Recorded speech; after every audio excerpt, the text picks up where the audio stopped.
नमस्कार। आज हम जिस विषय पर बात करने वाले हैं ना, वो सिर्फ कुछ सरकारी फाइलों या आंकड़ों तक सीमित नहीं है। बात हो रही है बिहार शिक्षक भर्ती परीक्षा यानी TRE-4 की। ये कहानी है उन हजारों युवाओं की जिनके सपने इस नौकरशाही की लेट लतीफी के बीच कहीं दब कर रह गए हैं। जरा सोचिए, जो लोग कल हमारे समाज का निर्माण करने वाले हैं, वो आज खुद अपने भविष्य के लिए सड़कों पर एक आधिकारिक नोटिफिकेशन का इंतजार कर रहे हैं।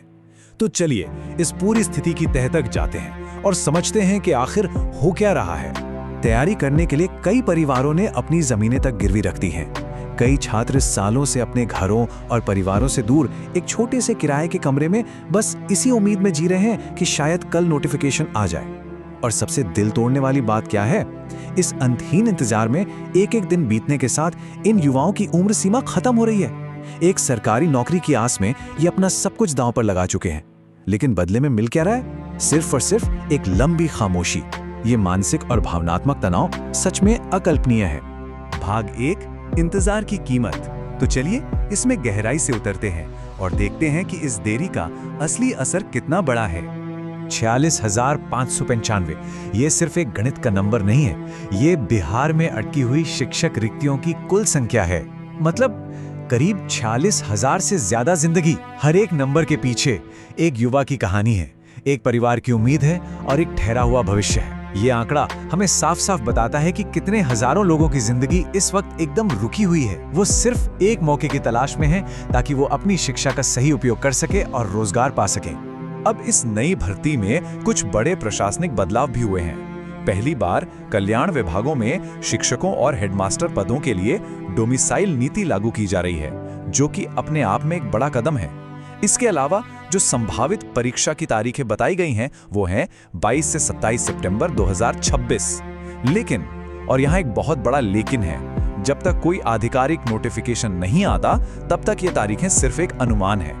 जरा उस उम्मीदवार की जगह खुद को रखकर देखिए, जो एक छोटे से कमरे में बैठा है और उसे पता चलता है कि 2026 तक सिर्फ संभावित तारीखें हैं। क्या बेचैनी होती होगी? जब तक सरकार लिखित रूप में कुछ नहीं देती, ये सब हवाई बातें हैं। और इसी बीच समय तेजी से निकल रहा है और कई उम्मीदवार अपनी पात्रता की उम्र हमेशा के लिए पार कर रहे हैं। भाग 2, अधूरे वादों का सफर। चलिए देखते हैं इस प्रशासनिक देरी का पूरा इतिहास। और ये बात बिल्कुल साफ कर देता है कि सरकारी वादों और जमीनी हकीकत में कितना जमीन आसमान का फर्क है। देखिए, पिछले साल फरवरी में ही पदों के लिए रोस्टर क्लियरेंस मिल चुका था। फिर 16 अप्रैल को BPSC के परीक्षा नियंत्रक वादा करते हैं कि 3 से 4 दिनों के भीतर विज्ञापन जारी कर दिया जाएगा। लेकिन आज की सच्चाई क्या है? आज की सच्चाई ये है कि BPSC के 2026 के वित्तीय कैलेंडर से TRE-4 का नाम ही गायब है। वादों और वास्तविकता के बीच की ये जो गहरी खाई है ना, यही इन युवाओं के गुस्से की सबसे बड़ी वजह बनी है। स्थिति तो यहाँ तक रही है कि पिछले 1 साल से पूर्व मंत्रियों और मुख्यमंत्री की तरफ से लगातार ये आश्वासन दिया जाता रहा कि बस 10-15 दिनों में रिक्तियां आ जाएंगी। गर्दनी बाग में जो पिछला धरना प्रदर्शन हुआ था, उसे भी 1 महीने से ज्यादा का समय बीत चुका है। फिर भी उम्मीदवार खाली हाथ हैं। बार बार मिलने वाले ये खोखले आश्वासन ही वो बैकग्राउंड तैयार करते हैं जिसने अंततः इन उम्मीदवारों को फिर से सड़कों पर उतरने के लिए मजबूर कर दिया। भाग 3, सब्र का टूटता बांध। अब देखते हैं कि कैसे पटना की सड़कों पर यह तनाव हिंसक रूप ले लेता है। 8 मई का घटनाक्रम कुछ इस तरह रहा। सुबह 10 बजे करीब 5,000 उम्मीदवार पटना कॉलेज से एक शांतिपूर्ण मार्च निकालते हैं। उनकी मांग क्या थी? सिर्फ एक आधिकारिक नोटिफिकेशन। फिर सुबह 11:30 बजे पुलिस उन्हें JP गोलंबर पर बैरिकेड्स लगाकर रोक देती है। इसके बाद दोपहर 1 बजे स्थिति तब तनावपूर्ण हो जाती है जब लाठियों से भरी 3 बसें, वाटर कैनन और आंसू गैस के गोले मौके पर पहुंच जाते हैं। और फिर ठीक दोपहर 2 बजे एक सीधा लाठीचार्ज शुरू हो जाता है। जो मार्च रोजगार की मांग के लिए बिल्कुल शांति से शुरू हुआ था, वो महज कुछ ही घंटों में एक भारी पुलिसिया कार्रवाई का शिकार बन गया।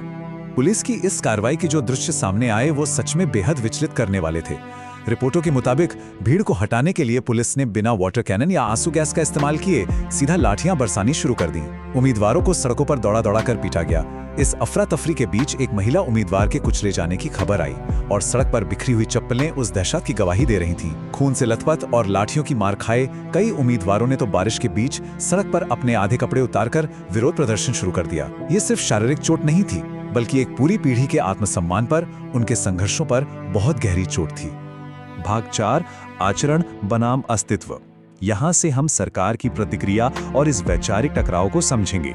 एक तरफ नवनियुक्त शिक्षा मंत्री मिथिलेश तिवारी का बयान आता है, जहां वो छात्रों से अच्छे आचरण और संस्कारित शिक्षा की मिसाल पेश करने की बात कहते हैं, और वहीं दूसरी तरफ वो उम्मीदवार हैं जिनकी उम्र सीमा पार हो रही है और जो अपना बुनियादी हक मांगने पर सड़कों पर लाठियां खा रहे हैं। देखिए, यहाँ ये स्पष्ट करना बहुत जरूरी है कि हमारा ये विश्लेषण किसी भी पक्ष या राजनीतिक विचारधारा का समर्थन नहीं करता है। हम सिर्फ तथ्य सामने रख रहे हैं। लेकिन ये विरोधाभास बहुत बड़ा है कि राजनीतिक मंचों से दी जाने वाली आदर्शवादी बातों और जमीन पर रोजगार के लिए तरसते युवाओं की वास्तविक स्थिति में कितना जमीन आसमान का अंतर है। एक और बात जिस पर ध्यान देना चाहिए वो ये है कि सरकार अक्सर इस बात पर गर्व जताती है कि पिछले 2 सालों में उन्होंने 2,70,000 शिक्षकों की सफलतापूर्वक नियुक्ति की है। लेकिन ये कामयाबी आज पटना की सड़कों पर हुई हिंसा के साए में थोड़ी फीकी पड़ जाती है। जो उम्मीदवार कल के सफल शिक्षकों की अगली कड़ी बनना चाहते थे, आज उनके सिर से खून बह रहा है। ये पूरी स्थिति युवाओं और सिस्टम के बीच टूटते हुए भरोसे को बिल्कुल साफ साफ दिखाती है। भाग 5, 3 अनसुलझे सवाल। इन सब के बाद उम्मीदवारों ने प्रशासन और नए मुख्यमंत्री सम्राट चौधरी के सामने अपनी मांगें रखी हैं। इन उम्मीदवारों ने 3 बिल्कुल स्पष्ट सवाल रखे हैं। पहला, क्या TRE 4 की परीक्षा वास्तव में होगी? दूसरा, अगर ये होगी तो उसकी सटीक तारीख क्या होगी? और तीसरा सवाल, ये परीक्षा ठीक कितने पदों के लिए आयोजित की जाएगी?